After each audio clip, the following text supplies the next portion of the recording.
हरे कृष्णा भक्तजनों, आज हम कार्तिक मास के अध्याय 8 का श्रवण करेंगे।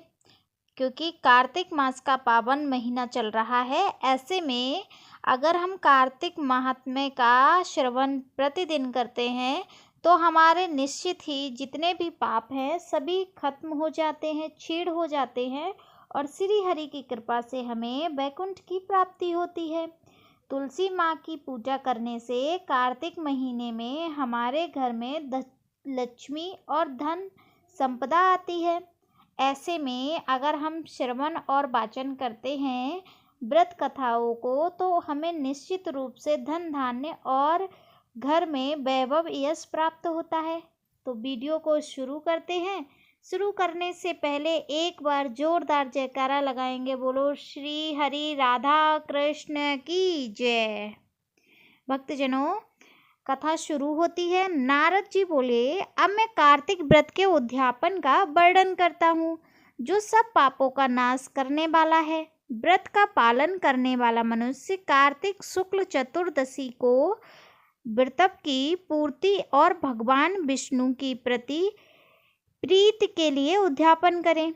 तुलसी के ऊपर एक सुंदर मंडप बनवावें, उसे केले के खंभों से संयुक्त कर नाना प्रकार की धातुओं से उसकी विचित्र शोभा बढ़ावें। मंडप के चारों ओर दीपकों की सुंदर श्रेणी लगाएं, ढंग से सजाकर रखें और उस मंडप में सुंदर बंदरबारों से सुशोभित 4 दरवाजे बनाएं और उन्हें फूलों तथा चबर से सुसज्जित करें। द्वारों पर पृथक पृथक मिट्टी के द्वारपाल बनाकर उनकी पूजा करें। उनके नाम इस प्रकार है: जय, विजय, चंड, प्रचंड, नंद, सुनंद, कुमुद, कुमुदाक्ष। उन्हें चारों दरवाजों पर 2-2 क्रम से स्थापित कर भक्तिपूर्वक पूजन करें। तुलसी की जड़ के समीप 4 रंगों से सुशोभित मंडप बनावे और उसके ऊपर पूर्ण पत्र तथा पंचरत्न से संयुक्त कलश की स्थापना करें। कलश के ऊपर शंख चक्र गदाधारी भगवान विष्णु का पूजन करें। भक्ति पूर्वक उस तिथि में उपवास करें तथा रात्रि में गीत बांध कीर्तन आदि मंगलाचार आयोजनों के साथ जागरण करें। जो भगवान विष्णु के लिए जागरण करते समय भक्ति पूर्वक भगवत संबंधी पदों का गान करते हैं, वे सैकड़ों जन्मों की पाप राशि से मुक्ति हो जाते हैं। जो मनुष्य भगवान के निमित्त जागरण करके रात्रि भर भगवान का कीर्तन करते हैं, उनको असंख्य गोदान का फल प्राप्त होता है। इसके साथ साथ जो मनुष्य भगवान की मूर्ति के सामने नृत्य गान करते हैं, उनके अनेक जन्मों के एकत्रित पाप नष्ट हो जाते हैं। जो भगवान के सम्मुख बैठकर कीर्तन करते हैं और बंसी आदि बजाकर भक्तों को प्रसन्न करते हैं तथा भक्ति से रात्रि भर जागरण करते हैं, उन्हें करोड़ों तीर्थ का फल प्राप्त होता है। उसके बाद पूर्णमासी में एक सपत्नीक ब्राह्मण को निमंत्रित करें। निमंत्रित देकर प्रातःकाल स्नान और देव पूजन कर वेदी पर अग्नि की स्थापना करें और भगवान की प्रीति के लिए तिल और खीर की आहुति दें। होम की शेष विधि पूरी कर भक्ति पूर्वक ब्राह्मणों का पूजन करें और उन्हें यथाशक्ति दक्षिणा दें और फिर उनसे इस प्रकार क्षमा मांगे: आप सब लोगों की अनुकंपा से मुझ पर भगवान सदैव प्रसन्न रहे। इस व्रत को करने से मेरे 7 जन्मों के किए हुए पाप नष्ट हो जाएं और मेरी संतान चिरंजीवी हो। इस पूजा के द्वारा मेरी सभी मनोकामनाएं पूर्ण हो। मेरी मृत्यु के पश्चात मुझे अतिशय दुर्लभ विष्णु लोक की प्राप्ति हो। पूजा की समस्त वस्तुओं के साथ गाय भी गुरु को दान में दें। उसके पश्चात घरवालों और मित्रों के साथ बैठकर स्वयं भोजन ग्रहण करें। भगवान द्वादशी तिथि को शयन से उठे, त्रयोदशी को देवताओं से मिले, चतुर्दशी को सबने उनका दर्शन एवं पूजन किया, इसलिए उस तिथि में भगवान की पूजा करनी चाहिए। गुरु की आज्ञा से भगवान विष्णु की स्वर्णमयी प्रतिमा का पूजन करें। इस पूर्णिमा को पुष्कर तीर्थ की यात्रा श्रेष्ठ मानी गई है। कार्तिक माह में इस विधि का पालन करना चाहिए। जो इस प्रकार कार्तिक के व्रत का पालन करते हैं वे धन्य और पूजनीय हैं, उन्हें उत्तम फल की प्राप्ति होती है।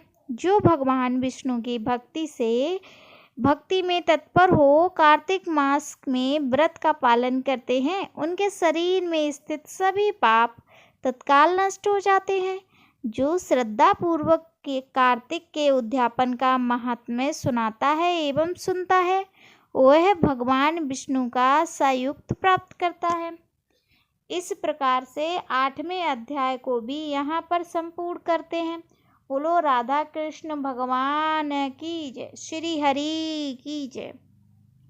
इस प्रकार 8वें अध्याय को समाप्त कर अब हम चलते हैं श्री हरि की आरती की तरफ। सभी लोग हाथ जोड़कर आरती का श्रवण करेंगे और जोर से बोलेंगे। ओम जय जगदीश हरे, स्वामी जय जगदीश हरे। भक्त जनों के संकट, दास जनों के संकट क्षण में दूर करे। ओम जय जगदीश हरे। जो ध्यावे फल पावे, दुख बिन से मन का, स्वामी दुख बिन से मन का। सुख संपत्ति घर आवे, सुख संपत्ति घर आवे, कष्ट मिटे तन का। ओम जय जगदीश हरे। मात पिता तुम मेरे, शरण गहूँ मैं किसकी, स्वामी शरण गहूँ मैं किसकी। तुम बिन और न दूजा, प्रभु बिन और न दूजा, आस करूँ मैं जिसकी। ओम जय जगदीश हरे। तुम पूर्ण परमात्मा, तुम अंतर्यामी, स्वामी तुम अंतर्यामी। पार ब्रह्म परमेश्वर, तुम सबके स्वामी। ओम जय जगदीश हरे। तुम करुणा के सागर, तुम पालन करता, स्वामी तुम पालन करता। मैं मूरख खल कामी, मैं मूरख फल कामी, मैं सेवक तुम स्वामी, कृपा करो भरता। ओम जय जगदीश हरे। तुम हो एक अगोचर, सबके प्राणपति, स्वामी सबके प्राणपति। किस विध मिलूं दया में, तुमको मैं कुमति। ओम जय जगदीश हरे। दीन बंधु दुख हरता, तुम ठाकुर मेरे, स्वामी तुम रक्षक मेरे। अपने हाथ उठाओ, अपनी शरण लगाओ, द्वार पड़ा तेरे। ओम जय जगदीश हरे। विषय विकार मिटाओ, पाप हरो देवा, स्वामी कष्ट हरो देवा। श्रद्धा भक्ति बढ़ाओ, संतन की सेवा। ओम जय जगदीश हरे। स्वामी जय जगदीश हरे। भक्त जनों के संकट, दास जनों के संकट, क्षण में दूर करे, ओम जय जगदीश हरे। बोलो राधा कृष्ण भगवान की जय, श्री हरि की जय, माता लक्ष्मी की जय। भक्तजनों, इस प्रकार 8वें अध्याय का यहाँ पर संपूर्ण होता है अध्ययन। अब हम चलेंगे 9वें अध्याय के ऊपर।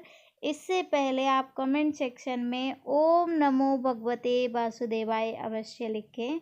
मिलते हैं दूसरी वीडियो में बहुत जल्द। तब तक के लिए राधे राधे।